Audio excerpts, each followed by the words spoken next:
Opinião Médica traz para você que está acompanhando conosco a responsabilidade do médico. O dia a dia daquele que tem a preocupação de, junto à sociedade, mostrar não só o seu trabalho, mas a preocupação com a saúde da população. E aí nós vamos falar com o Dr. Geraldo Ferreira, do CIMED, RN. Vamos falar com o Dr. Geraldo Ferreira, presidente da Federação Nacional dos Médicos, que continua sendo o nosso conterrâneo, e mostrar a responsabilidade em todo o Brasil do que está acontecendo.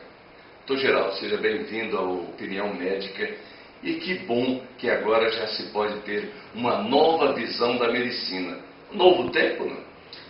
Rui, parabéns, por esse novo desafio que você está assumindo. Você é sempre um criador, e para mim é uma alegria estar participando aqui com você. É claro que os tempos se renovam, se reciclam, e assim também é na medicina, assim também é nas lutas médicas. E ser médico é uma alegria muito grande. Acho que você tem conhecimento disso. Os médicos são a categoria que menos abandona a profissão. Não, raramente um médico abandona a profissão. Às vezes para ser político, Mas os médicos fazem com muita alegria, estudam muito, vão a congresso, se atualizam para dar o melhor de si à sociedade. Então eu acho que os médicos brasileiros, mesmo diante de todas as dificuldades, têm tido muita força, muita competência para se aperfeiçoar e dar o melhor de si à sociedade. Os médicos brasileiros. Gostei, achei interessante isso. Já nesses dias em que se fala tanto de médicos advindos aí de várias localidades, e algumas localidades até tendo alguma dificuldade de chegar ao nosso país e conversar com o nosso povo. E mais precisamente este item, estes médicos, como estão chegando ao Rio Grande do Norte mais precisamente? É uma questão muito interessante. Vamos deixar bem claro primeiro que nós não temos nada contra estrangeiros, nem contra cubano, nem contra argentino, espanhol, todos são bem-vindos. O Brasil foi constituído com a ajuda de todas essas nações. Agora, a irresponsabilidade de receber profissionais sem revalidação de títulos, e isso é muito grande. Nós não podemos jogar a população brasileira para receber uma assistência que discrimine o pobre do rico, por exemplo. Então, o governo diz que vai fazer uma prova simples, elementar, porque para dar assistência primária, básica, não precisa de grandes conhecimentos. O médico brasileiro não aceita isso. O médico brasileiro, ele tem uma formação completa e ele dá a mesma assistência ao pobre, ao rico, às questões simples, às mais complexas. Então, normalmente, por exemplo, anestesia. Eu faço anestesia. Muitas vezes, você já deve ter ouvido isso, muito provavelmente, olha, vai ser só um cheirinho, Às vezes se diz a criança ou a mãe, vai ser só um cheirinho. E a mãe pergunta, doutor, não tem risco nenhum, É só um cheirinho. Nós dominamos o conhecimento, mas o conhecimento completo. Não existe coisa simples para o médico. Nas questões mais simples, podem se esconder os diagnósticos mais complexos e mais complexos. Então, o médico brasileiro tem uma brilhante formação. São 7.500 horas de estudo. Por que é que nós, às vezes, reclamamos da questão de alguns médicos que estão sendo importados, particularmente de Cuba? Porque o que nós sabemos é que é uma formação internacionalista com 2.500 horas, 3.000 horas de formação. Então, isso é incompatível com a assistência médica que o povo brasileiro espera receber. E não venha o governo me dizer que medicina é tapinha nas costas, é rir, é brincar. Não, medicina é coisa séria. Pode envolver tudo isso, relacionamento humano, amistoso, tudo. Mas ela é complexa e exige estudo e formação. Semana passada a Folha de Estado de São Paulo nos traz, portanto, uma reportagem que chama a atenção de um médico, que era professor, instrutor da USP e depois foi até a Bolívia. Então, nessa formação, ele não se deu muito bem, porque todos aqueles que ele tinha que reprovar, a própria Universidade de Bolívia aprovava e descredenciava, então, a questão do professor. Além de médico, professor, querendo e insistindo em fazer uma coisa bonita e a universidade não fazendo. Neste caso, por exemplo, nós temos aqui vários médicos que vêm e são aprovados no exame simples pelo Ministério da Saúde. Não queremos discutir aqui quantos estão avaliando isso e fazendo essa banca, mas tão difícil de chegar a ganhar-se num concurso como USP ou outra, para chegar-se a médico, e a gente chegando simplesmente dizendo, olha, agora você está aprovado. Agora você está aprovado. Às vezes com uma semana só para ler todo aquilo que o SUS está passando. Doutor, fica meio difícil da gente acreditar, não? É uma coisa muito sofrida para nós que defendemos com muita, até ousadia, um atendimento igual para rico e pobre. Essa é a grande diferença da classe médica brasileira. Nós não aceitamos esse comportamento discriminatório. As faculdades em volta do Brasil, seja na Bolívia, que é mais marcantemente na Bolívia, mas tem também Paraguai, Argentina, etc., estão se especializando em formar profissionais para o Brasil. A maioria das investigações nessas faculdades mostram um ensino realmente muito capenga, muito limitado e não compatível com o que a sociedade brasileira exige. Daí a dificuldade deles serem aprovados nesse processo de revalidação oficial, que não é das entidades médicas, é um processo do governo federal. O índice de aprovação chega em torno de 8 a 11%, então mais de 90% ficam no caminho. Por quê? Porque a formação não está adequada. Então é preciso que o governo entenda que não pode brincar com a saúde do povo brasileiro. Nós precisamos aumentar as vagas na faculdade, vamos aumentar nas federais, né? Sim. Onde tem boa formação. Quer melhorar as vagas nas particulares? Sim, mas fiscalizadas, para não se transformar num mercantilismo louco, onde você pagou, passou, como foi bem colocado aí. Não. Medicina cuida de vidas, cuida de pessoas, cuida de gente e precisa ter profissionais adequadamente formados. Estava imaginando aqui, de repente, um anestesista com todo um trabalho e vai aplicar exatamente entre uma vértebra e outra, ali, na coluna vertebral, com todo o seu cuidado, com todo, e já vimos, a gente já pôde acompanhar, sabe disso, acompanhar, e de repente chega alguém e diz assim, não tem problema não, você correndo eu aplico. Mais ou menos isso, claro que eu estou falando. Mas este aprendizado limitado, quer dizer, capenga, carente, inadequado, ele pode levar a consequências muito sérias. Nós já temos tido relato, inclusive desses médicos que chegaram, de uso de superdosagens, por exemplo, de antibióticos, né? Nós tivemos casos em Minas Gerais, numa cidade, onde o prefeito, o Ministério da Saúde mandou os 2 médicos, o prefeito recebeu, mas não colocou para trabalhar. Por quê? Porque o espanhol tem uma coisa interessante também. A gente entende melhor do que eles a gente. Então eles não entendiam nem o que o prefeito falava. Então o prefeito disse, não, então é melhor. Outra coisa, os protocolos do Brasil são diferentes, outros países aplicam outros protocolos. Então esse estágio de 3 semanas, 2 semanas ou 1 semana é incompatível com uma assistência de qualidade. Então, reconhecendo que o Brasil precisa levar médicos, isso é indiscutível, aonde eles não estejam. E isso o governo jogou muito duro contra a classe médica, que os médicos não queriam que os estrangeiros fossem para os interiores como se fosse para preservar o mercado. Não é verdade. Na verdade, nós queremos é que os médicos vão para o interior com uma carreira, com dignidade, com piso salarial e atendam decentemente a população. É essa a grande expectativa da categoria médica. O que fazer agora? O que pode fazer SINMED? O que pode fazer a federação para dar também toda uma cobertura e dizer aos seus profissionais, e no seu caso dizer aos seus colegas, o que fazer, como tomar? Porque não é a questão do tomar partido e partir para a briga, isso não é, até porque a própria formação do médico não vai deixar fazer. Claro. Exatamente isso. Mas o que fazer para não se perder, então? Nós estamos trabalhando junto ao Ministério Público do Trabalho, junto ao Tribunal de Contas da União, junto ao Supremo Tribunal Federal, à Organização Internacional do Trabalho, à Corte Interamericana de Direitos Humanos. Então a gente vê que é um leque bem ampliado, né? O que nós queremos? Que se respeite o direito da população. Como é que se respeita? Oferecendo médicos qualificados. Como se oferece médicos qualificados? Tendo uma carreira. Como se oferece médicos qualificados? Tendo um piso salarial.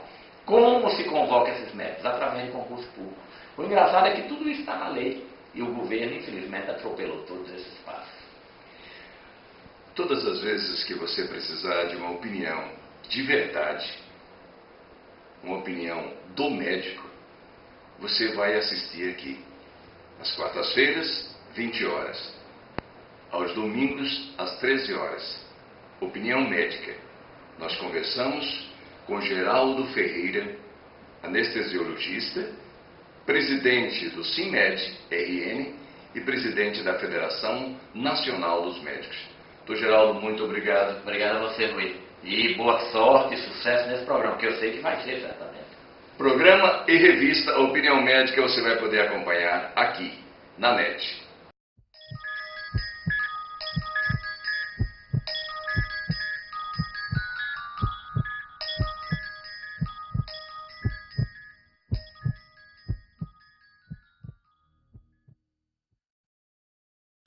Imagine uma instituição financeira que associe eficiência ao que existe de melhor nas pessoas, união, solidariedade e igualdade, que associa a realização pessoal ao desenvolvimento das comunidades e tecnologia ao atendimento mais humano e solidário. O Sicoob é assim, uma grande instituição que associa produtos e serviços financeiros a valores cooperativistas. São centenas de cooperativas em todo o país, mais de 2.000 pontos de atendimento e 2,5 milhões de associados. Pessoas que crescem juntas, porque acreditam que se associando fazem a diferença. O Sicoob, a maior instituição financeira cooperativa do país, é assim, associado ao que há de melhor, associado a você.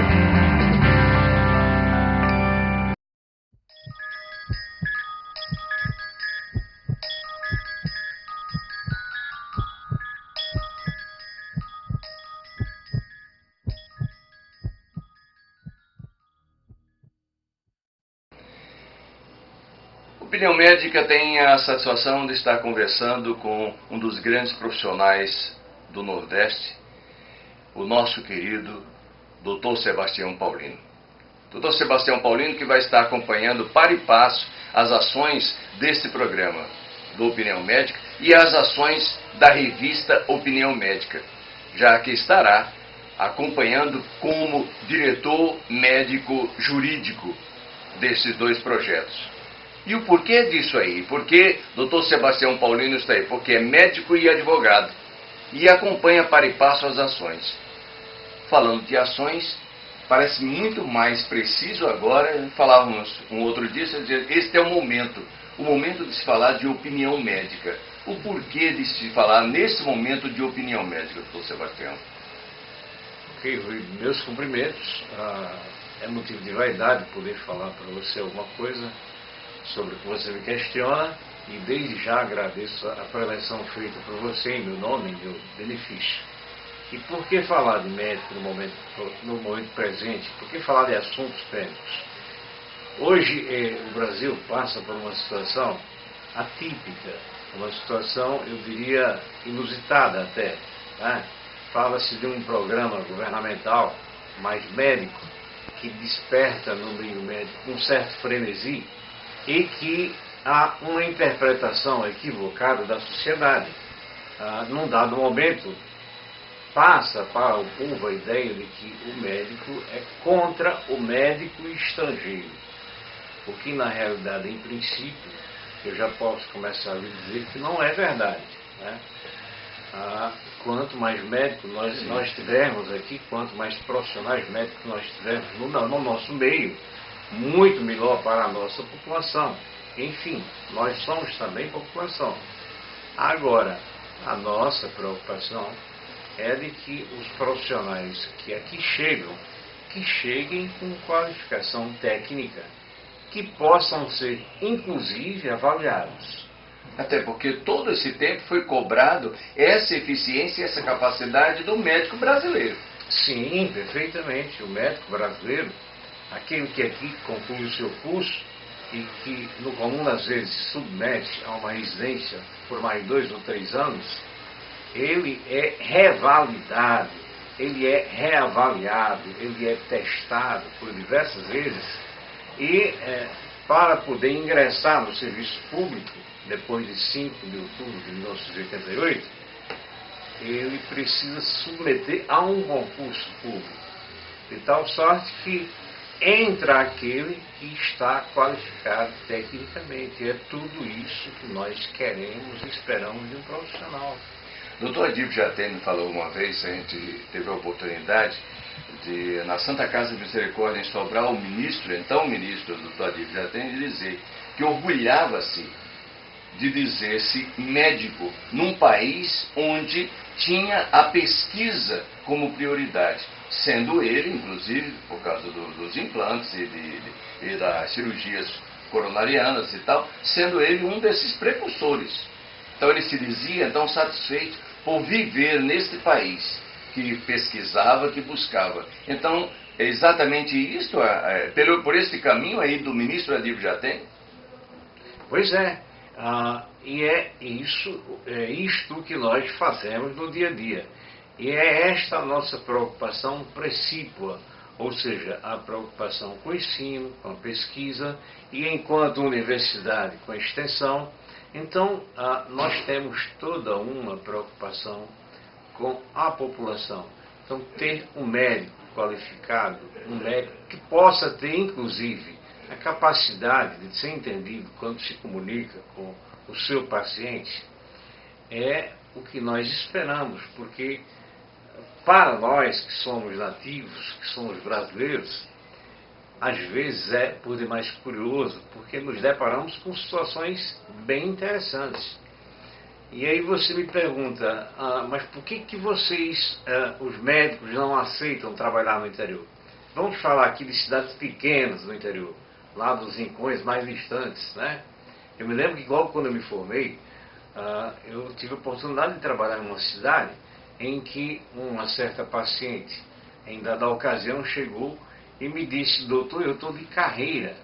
Ora, eu que sou um nativo, eu que sou brasileiro por excelência, naquele momento eu tive um pouco de dificuldade de entender o que ela queria me dizer. E veja, Rui, tão simples, na realidade ela estava com uma diarreia, mas no modo simples de uma pessoa do campo falar, sim, ela estava de carreira. Quer dizer, eu quero imaginar quando é que uma criatura que não tem proficiência na língua portuguesa e que não conhece, né, o modo como se fala no interior do estado, vai entender. Pois é.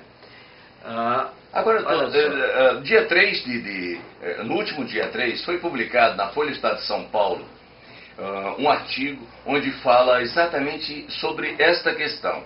E neste artigo diz que 26 mil estudantes de medicina estão na Bolívia, fazendo medicina na Bolívia, ou estudando medicina na Bolívia. 26 mil, ou seja, mais que o dobro daqueles que fazem na USP e outras grandes universidades. Ou seja, 23% de 101 mil candidatos a se tornarem médicos no Brasil, 26 mil estão na Bolívia, mais precisamente na cidade de Aquino.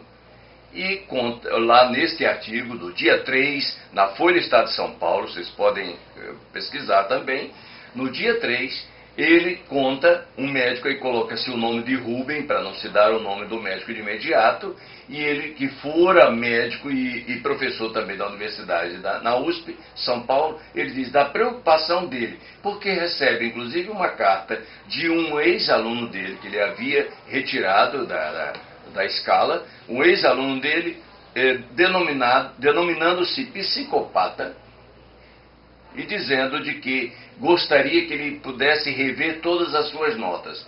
Não o fazendo, o médico depois assusta-se quando na colação de grau encontra o distinto psicopata ali na primeira fila, e ainda fazendo gestos de arrogância para ele, por ter conseguido tudo isso. E o médico vai e deixa a universidade na Bolívia e vem embora, porque ele disse que não estava atendendo a tudo aquilo que ele pesquisara. Bom, com essas informações, e informações como nós tivemos agora há pouco, antes da sua entrevista, a entrevista com o Dr. Geraldo Ferreira, presidente da Federação Nacional dos Médicos, colega seu colega de muitas lutas também aqui, onde dizendo que algumas dessas situações estão acontecendo já no Brasil e está preocupando bastante. Interiorização do médico, profissionalização do médico, responsabilidade do médico, estaria tudo para pensar, não? Sim, sem sombra de dúvida. Olha só, no momento em que um profissional ele toma uma conduta equivocada diante de uma pessoa, ele põe em risco a vida desta pessoa. Lidar com vida humana é diferente de lidar com mecânica de automóvel. É diferente de lidar com, por exemplo, construção de pontes, né? E quando você está diante de um paciente grave e não tem conhecimento de como sanar aquele agravo à saúde, você pode estar corroborando de alguma forma para que haja uma piora do estado clínico e, consequentemente, você pode estar corroborando para que ali aconteça o óbito com celeridade. Chegamos agora, o senhor estava para receber agora de um médico francês que está aqui no Alfredo Gurgel, cirurgiando, com uma equipe brasileira, transmitindo isso para o mundo, para todos aqueles que têm conhecimento médico, fazendo a telemedicina, transmitindo aqui. E o senhor está aguardando já com a vaga na UTI para aguardar isso aí. E aí, e se não tivesse este ganho de profissionalização, como seria essa conversa dos senhores? Pois é, quer dizer, você veja, no momento presente, eu aqui estou de plantão numa UTI, aguardando um paciente que está com o seu tórax aberto, sendo operado por uma equipe da qual faz parte um mestre da medicina francesa, né? Cirurgia esta que está sendo transmitida para vários estados, e este paciente virá para a UTI. Nós temos que ter uma equipe que trabalhe de forma coesa e em conjunto e com conhecimento, pelo menos, que se assemelhe. Ou seja, equipes que aprendem no dia a dia umas com as outras, equipes que estão sendo testadas no dia a dia umas com as outras, enfim, equipes que estão investindo em qualificação técnica, em qualificação profissional. E isso é necessário imperiosamente, porque o médico, para lidar com vida humana, ele precisa estar preparado, precisa estar qualificado. Então, no momento em que, por exemplo, ele vai exercer a medicina com os conhecimentos que ele adquire aqui, ou numa capital maior, de especialização médica, lá numa cidadezinha do interior, interessante. Existem dois grandes problemas. Primeiro, ele não tem lá as mínimas condições para exercer a medicina de forma adequada. Até que ele aprendeu. Exatamente. Então ele acaba improvisando. Então ele acaba lá sendo um curandeiro, uma espécie de conselheiro também, né? Isso sem falar que há quem diga, de quando em vez, que oferecem tantos R$1.000 para o médico e ele não vai, ele não tem interesse. Mas existe uma relação contratual que inexiste, que deveria fazer valer juridicamente.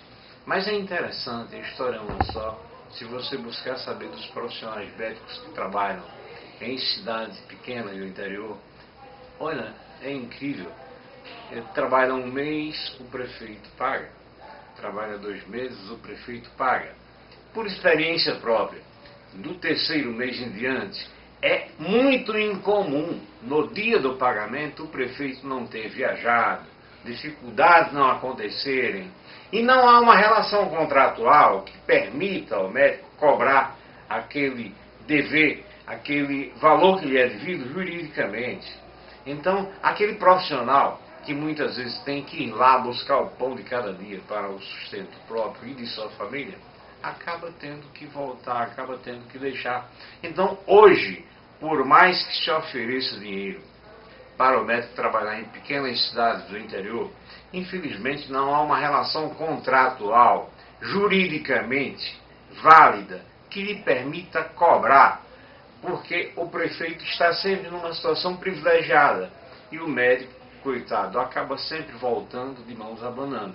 Então são dois os problemas graves. Primeiro, a questão contratual que não existe, que dê estabilidade ao profissional médico. E segundo, as mais ínfimas condições de trabalho que um profissional precisa para exercer a medicina numa cidade do interior. Ora, numa capital hoje, do porte da nossa, nós temos dificuldade de, no maior hospital do estado, exercer determinados atos médicos em decorrência da questão do abastecimento, que é precário, do aparelhamento também, que muitas vezes deixa a desejar. Imagine numa cidade do interior, onde muitas vezes o que você tem é uma banquinha, um estetoscópio, uma caneta e um receituário. Quer dizer, nem mesmo o medicamento que tem na farmácia é o medicamento que você precisa para que o seu doente possa ser curado de uma patologia. E uma outra coisa de fundamental importância, de quando em vez nós precisamos de exames médicos. É evidente que a mão do médico é fundamental no diagnóstico de patologias. Mas hoje, com a evolução, o médico tem que se vaseladear de cuidados e de exames. E nas cidades pequenas nós não temos. Hoje, nos grandes hospitais, até nos grandes hospitais, nós precisamos de exames que não nos são ofertados para facilitar a patologia que nós queremos identificar. Eu dou um exemplo, por exemplo, em Natal. Você tem dois grandes hospitais. Você tem o Hospital Monsenhor Valfredo Gugel e você tem o Hospital Dr. José Pedro Bezerra. Eu já fui diretor-geral dos dois. Mas, infelizmente, em época de dificuldade. E parece até que essa dificuldade vem aumentando com o passar dos anos. Hoje, se o paciente tem uma doença que é por demais comum, o acidente vascular cerebral, que tanto existe em sua forma hemorrágica como em sua forma isquêmica ou trombose ou derrame, você precisa de uma tomografia computadorizada para dar o diagnóstico. Se você levar esse doente para o Hospital Público da Zona Norte, para o Dr. José Pedro Bezerra, você não vai ter uma tomografia. O seu diagnóstico vai ser por inferência, vai ser diagnóstico por exclusão. Quer dizer, hoje nós já não trabalhamos mais com isso. Por quê? Há que se pensar na responsabilidade civil do profissional que está diante do doente, que é uma responsabilidade que lhe faz aprender muito sobre a vida e sobre a profissão. Então, exercer medicina requer conhecimento, requer experiência, requer qualificação técnica, requer vocação, requer o saber falar, requer gostar de gente, enfim, requer gostar do próximo. Você viu como estamos só iniciando? Exatamente isso. Depois você ainda vai saber, nesse mesmo programa aqui você ainda vai saber, programas outros, claro, você ainda vai saber sobre, e a questão do erro médico, existe, doutor? E quando o Ministério Público de repente interfere, e aí você tem que atender, ou o médico tem que atender por uma alegação que é colocada?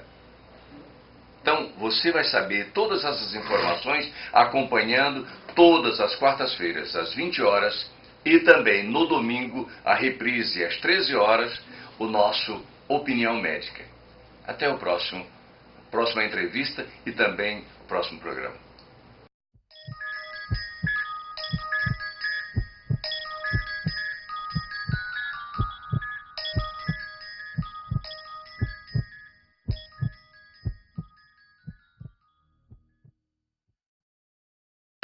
Imagine uma instituição financeira que associe eficiência ao que existe de melhor nas pessoas, união, solidariedade e igualdade, que associe a realização pessoal ao desenvolvimento das comunidades e tecnologia ao atendimento mais humano e solidário. O Sicoob é assim, uma grande instituição que associa produtos e serviços financeiros a valores cooperativistas. São centenas de cooperativas em todo o país, mais de 2.000 pontos de atendimento e 2,5 milhões de associados. Pessoas que crescem juntas porque acreditam que, se associando, fazem a diferença. O Sicoob, a maior instituição financeira cooperativa do país, é assim, associado ao que há de melhor, associado a você.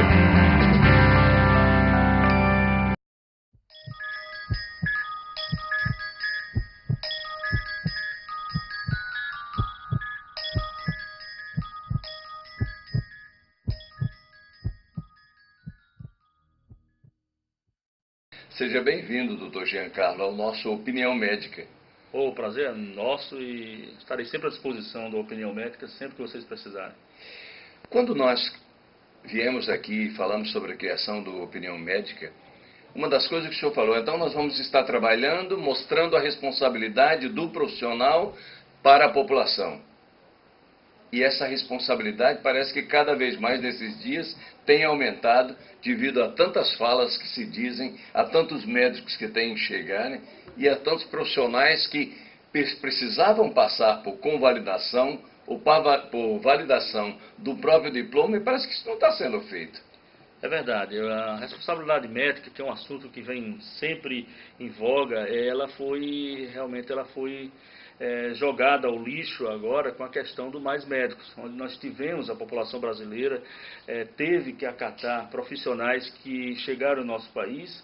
Nós não sabemos como foi a formação desses profissionais, se esses profissionais têm capacidade de exercer a medicina, porque o governo entende que não há necessidade de revalidar esses diplomas, nem muito menos de fazer o teste de proficiência do idioma.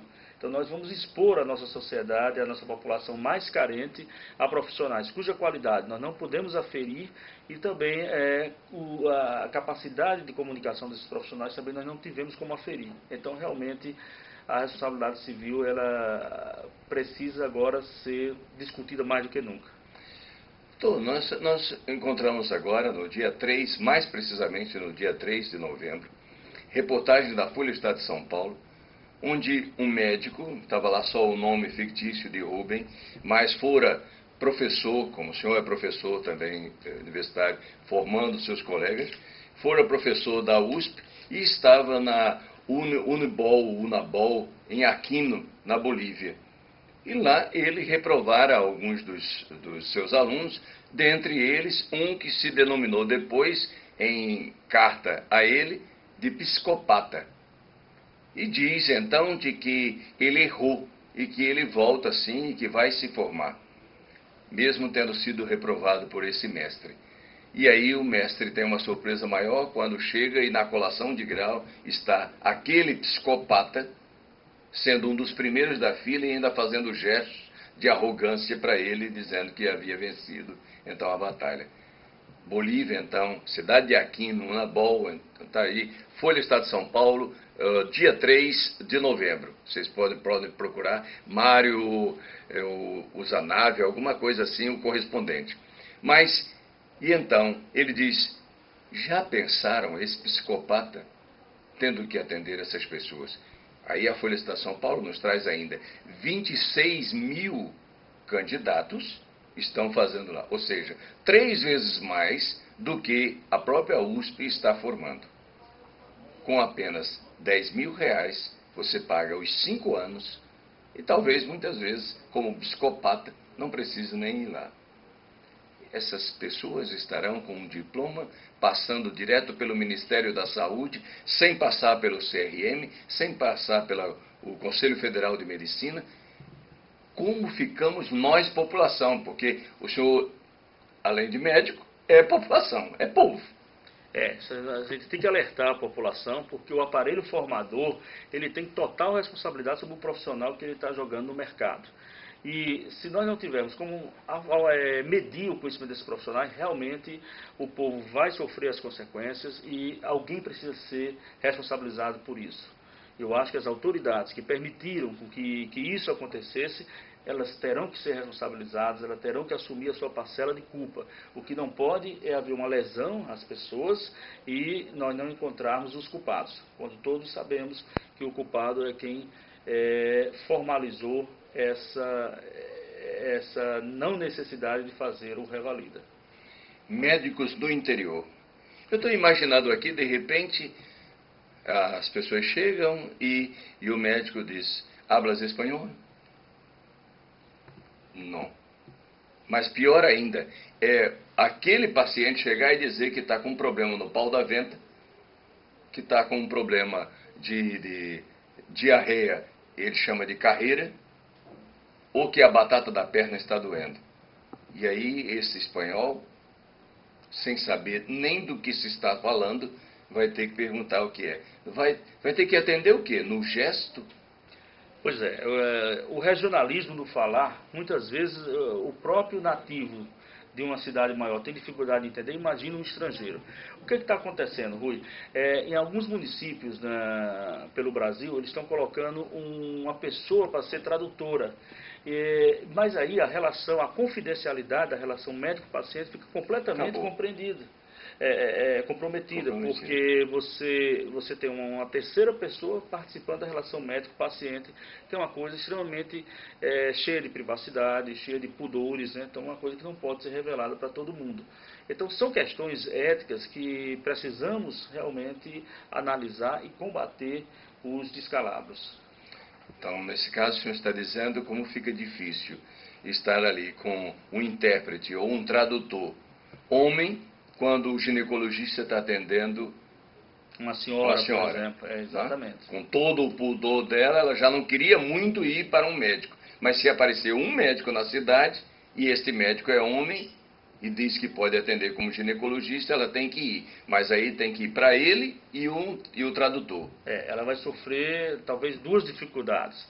A dificuldade da comunicação e a sua intimidade sendo exposta para uma terceira pessoa, que muitas vezes não, quase sempre não é sequer outro médico, não é sequer um profissional da saúde. Um outro detalhe interessante é que vejo aqui, principalmente no Rio Grande do Norte, a gente acompanha, nós tivemos com Saúde é Tudo muito tempo, e acompanha como os médicos vão a congressos, a seminários, adquirir novos conhecimentos, aprendizados o tempo todo. E essas pessoas estão chegando também de fora, sem precisar de nada disso. E aí? E tudo aquilo que foi investido na carreira do médico, 20 anos, 25 anos, para chegar até a hora de poder atender com primor, atender com essa responsabilidade que o senhor acabou de falar. Como fica tudo isso? Pois é, se sabe que o conhecimento médico ele dobra a cada 2 anos, então é preciso uma atualização constante. O governo alega que esses médicos vão fazer apenas atenção básica, atenção primária, mas mesmo na atenção básica, mesmo na atenção primária, nós temos coisas que mudam constantemente. Por exemplo, o esquema de tuberculose há 5 anos era hoje o esquema terapêutico da tuberculose é outro, né? As dosagens de medicamentos. Recentemente nós temos aí um exemplo de um médico do Rio Grande do Sul, um médico do Mais Médico, um estrangeiro, um argentino, que prescreveu uma superdosagem de um antibiótico, né, completamente absurda a prescrição dele. Então, é preciso também, mesmo na atenção básica, pessoas que façam reciclagem, que façam atualização. Realmente no Rio Grande do Norte nós já tivemos casos, por exemplo, de aplicações ou de prescrições de coisas infantis, dosagens infantis para adultos. Sim, sim, já tivemos. Aqui no próprio Rio Grande do Norte, já lhe chega também, já se sabe. Aqui a gente não precisa denominar, até porque se sabe da grande responsabilidade e da ética médica. Da responsabilidade que se tem. Agora, é de se ter. Hipócrates então já foi embora. Está se remexendo quantas vezes forem possível e nós estaremos acompanhando este mexer de Hipócrates. Né? Mesmo com tantos anos, ainda consegue com tudo isso. Mas, para que a gente tenha esta possibilidade de atender melhor, o que o CREMERNE está indicando? Qual a receita, então, para todos os associados, para aqueles que querem dar continuidade e ter, então, empenho na continuidade da responsabilidade? Nós temos linhas para isso aí. Primeiro, para exercer a cidadania, as pessoas têm que denunciar o que não está sendo feito de acordo com o previsto. Por exemplo, o CRM agora vai fiscalizar as condições das unidades de saúde, dos postos de saúde. Nós temos uma lista de pré-requisitos que aquele posto precisa para funcionar. Tem que ter pelo menos um desfibrilador, um aparelho para dar choque em paciente que faz parada cardíaca. Tem que ter pelo menos os medicamentos mais básicos. Porque se você colocar um médico onde ele não tem condições de trabalhar, ele vai se expor a um erro médico. Muitas vezes ele não tem como diagnosticar uma doença e isso deixa ele mais exposto. Nós temos também que trabalhar a questão trabalhista do médico. Por que não tem médico no interior do Brasil? Não tem médico por duas coisas. Primeiro, porque não tem condições de trabalho. E segundo, porque o médico não tinha, e continua sem ter ainda, nenhuma garantia trabalhista no interior. Ele fica à mercê da vontade do político local, do prefeito, que pode mandá-lo embora a qualquer hora. Então nós precisamos que o governo crie uma carreira de Estado que proporcione a segurança para que o médico possa trabalhar no interior do país, no interior do Estado, que ele possa ter a certeza que ele vai ter o seu salário garantido no final do mês. E um mínimo de infraestrutura. E um mínimo de infraestrutura. Porque você pode contratar o melhor cozinheiro do mundo. Se você não der os ingredientes, ele jamais vai poder fazer uma boa comida. Então, a analogia também vale para o trabalho médico. Se você não tem condições de fazer um bom diagnóstico, você não tem um exame de sangue, você não tem uma radiografia, consequentemente, o seu trabalho vai estar comprometido. Nós estivemos conversando com o Dr. Jean Carlos, responsável por esta grande responsabilidade agora, fazer essa transformação. Olha, esta fiscalização, não, esta ida aos postos de saúde já vai dar um trabalho imenso, porque serão em pouquíssimos onde esta diretoria ou esta comissão vai encontrar segurança. Desejo então ao CRM do Rio Grande do Norte, ao CREMERNE, todo o sucesso, mas nós aqui na Opinião Médica vamos estar acompanhando, para e passo, essas ações. Opinião Médica, todas as quartas-feiras, 20 horas, aqui, na Nova RN, canal da NET, canal 25.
Doutor Itamar Ribeiro, Opinião Médica, e aí a gente quer saber a responsabilidade do médico em que diminuiu ou está sempre naquele avanço e à procura de se fazer sempre o melhor, porque a população não só cobra, mas também merece.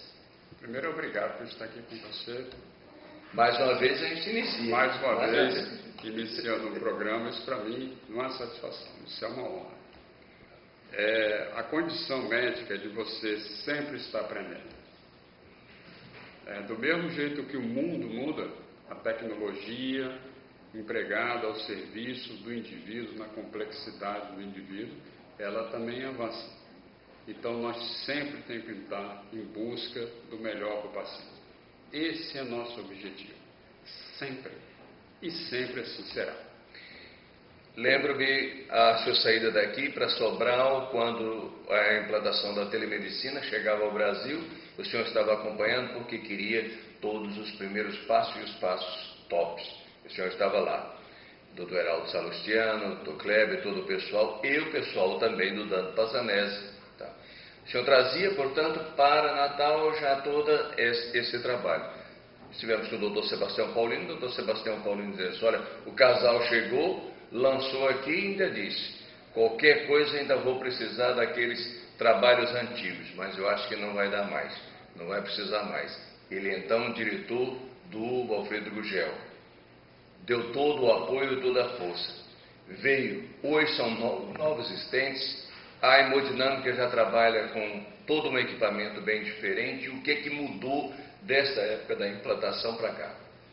Primeiro, Sobral, tem que falar de Sobral. Sobral é uma cidade no interior do Ceará, que todo mundo conhece, e que lá tem um serviço de ponta, onde um amigo meu, o Dr. Roger, que chefia o serviço, é uma pessoa espetacular. Isso mostra que a ciência não tem pátria. Você não precisa estar num grande centro, só no grande centro, para desenvolver um grande trabalho médico. Lá Sobral é um serviço de excelência no mundo. Isso é importante.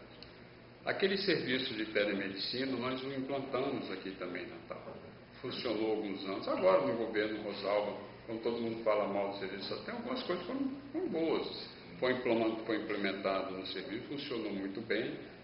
Fazíamos esse trabalho junto com a Associação Médica, com o Dr. Álvaro Barros, mas infelizmente por uma questão contratual, essas coisas do Brasil, esse serviço foi interrompido.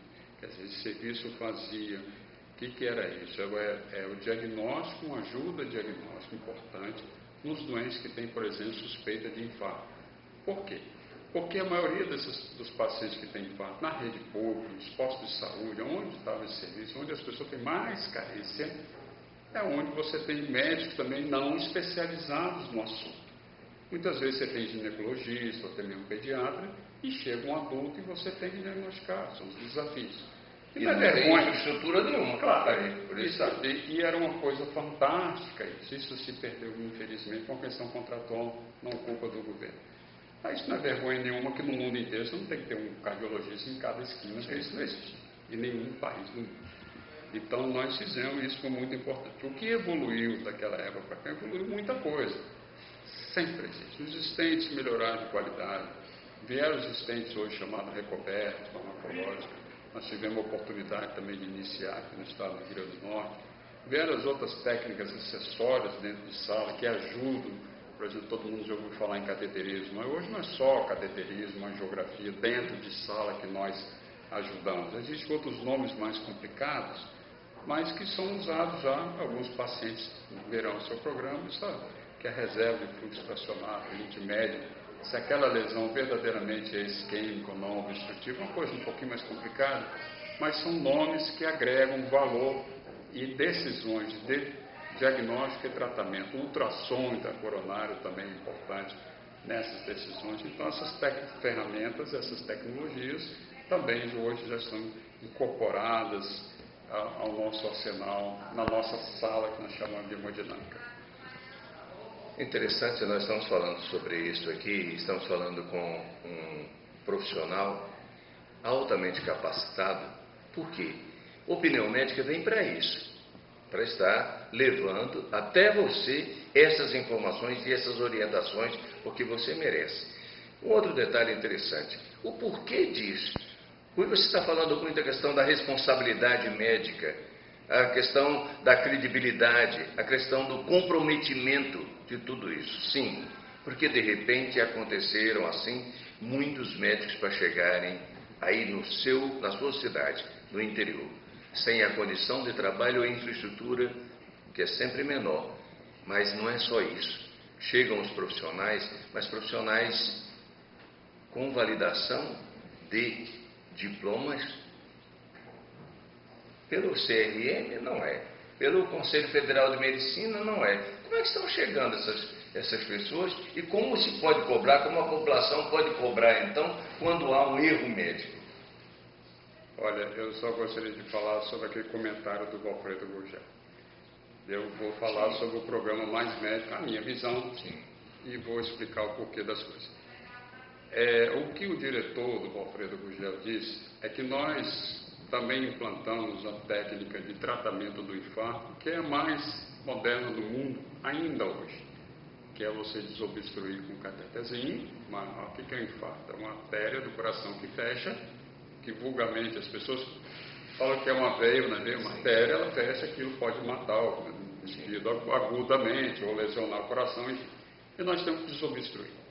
Então a técnica de desobstrução por catéter, stent, é a mais adequada do mundo. Até hoje, vai se perpetuar assim durante muito tempo.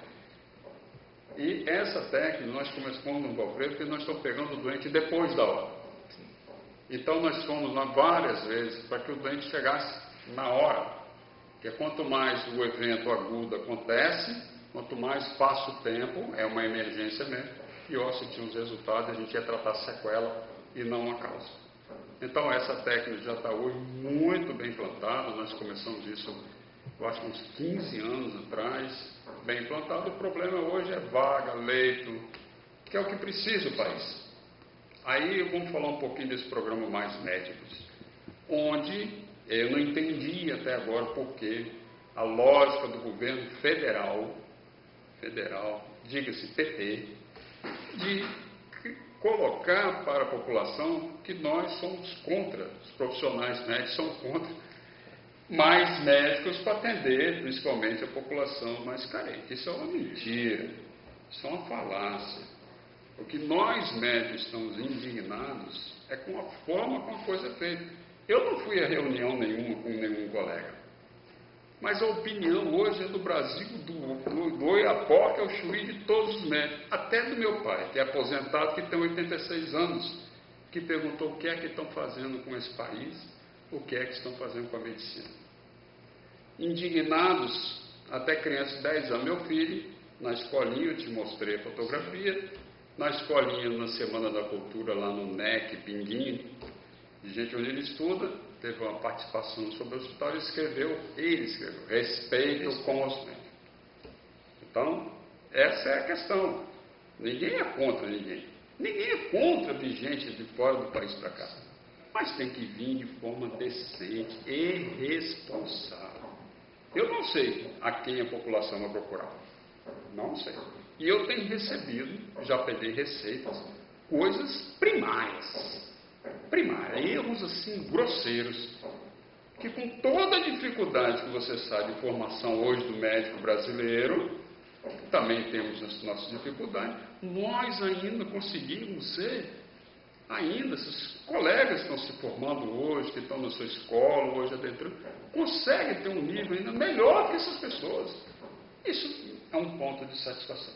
Dia 3 de novembro, já falei aqui, falei agora há pouco, a gente viu agora há pouco com o doutor Jean, nós estávamos falando sobre isso, com o doutor Sebastião também estava falando sobre isso.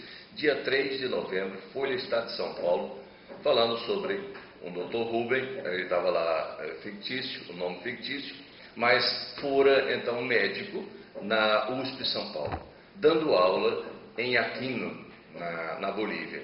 E ele reprova lá, com aquele mesmo critério que ele tinha na USP, ele como mestre, reprova lá alguns alunos. Dentre eles, um volta com uma carta para ele, diz por e-mail, e diz, denomina-se psicopata, e diz que o senhor estava errado e eu quero então o retorno e vou retornar.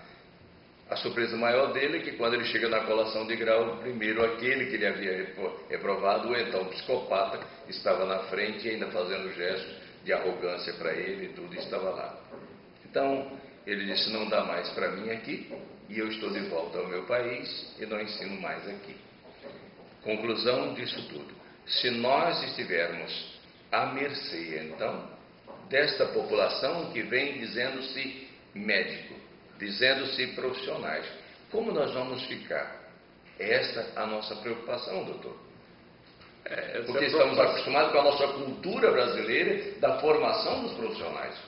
Isso é uma coisa ideológica, infelizmente. Eu sei o que se passa, mas não vou externar no momento. Sim. Eu vou me ater à condição médica, ao respeito aos meus colegas. Pode ter gente ruim que tem toda a área, mas a maioria de pessoas boas. Mas na sua opinião deve-se ter uma formação e um comprometimento. Eu vou dizer, em qualquer área, o que diferencia a atividade médica e a torna peculiar é que ela trata de uma coisa que não tem preço, que é a vida humana. Isso não tem preço. Tá certo? Esse é um ponto. E você não pode querer para os outros aquilo que você não quer para o seu filho, para sua mãe, para sua mulher, seu marido, para a pessoa que você gosta. Às vezes o cara não gosta muito do pai, né? Então, da pessoa que você não gosta para você mesmo. Porque eu estou vendo assim, não, bota para lá. Sabe como é que é? Bota os médicos para lá, mas para cá eu tenho minha carteirinha, eu me ajeito, eu tenho dinheiro. Isso não se faz. Eu não tolero esse tipo de situação. Então eu vou botar duas situações, uma dita pela presidente Dilma. A gente tem que dizer, a presidente Dilma mentiu, a senhora mentiu, a senhora foi irresponsável. Quando a senhora vai para a televisão, alguém tem que dizer, eu não tenho medo. Não tem medo. Apesar desse pessoal ser muito rancoroso, eu não tenho medo, mas a senhora tem que ser desmascarada. Quando a senhora diz que aqui no Brasil, nos Estados Unidos, tem 25% dos médicos são médicos de fora, e aqui no Brasil são 2%, isso é verdade. Agora, qual a diferença? Que quem vai para lá tem que fazer a prova, passa 3, 5 anos estudando para fazer uma prova difícil. Eu digo isso por experiência própria, porque eu tenho colegas que moram lá, são excelentes profissionais e que fizeram e validaram o seu diploma. Eu, logo depois que eu cheguei aqui em Natal, eu tive o desejo de ir para os Estados Unidos. Eu não fui exatamente porque tinha que ficar esse tempo todo lá. E era um desafio muito grande na minha vida, eu já estava casado, eu tive aquele desejo, muita coisa, e eu acabei não indo. Então, por experiência própria. O que dizem hoje dos médicos cubanos?